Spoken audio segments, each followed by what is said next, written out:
কোনো কিছু পুরোপুরি হওয়ার আগে কাউকে জানিও না।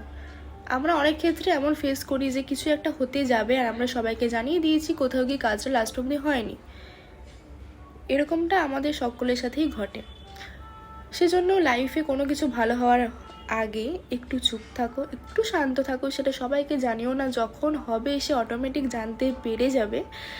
এখন আগে থেকে তাকে জানিয়ে জিনিসটা না করলেও চলবে। তাই কোনো কিছু ভালো হওয়ার আগে একটুখানি নিজেকে পজ রাখো, একটুখানি শান্ত থাকো, জিনিসটা হতে দাও। তারপর তো অটোমেটিক তোমার আউটকাম তো সবাইকে উত্তর দিয়েই দেবে। কিছুক্ষণ ওয়েট করো। কারণ আমি বলছি না যে নজর, হ্যাঁ নজর কিছুটা অর্থে সঠিক, বাট আমি অতটা বিশ্বাস করতে চাই না ব্যাপারটা। বাট নজর আছে। সবাই তোমার জন্য খুশি হবে না তোমার ফ্যামিলি মেম্বার ছাড়া, বাবা মা ছাড়া। তাই বাবা মা ছাড়া কাউকে কোনো কিছু হওয়ার আগে জানিও না।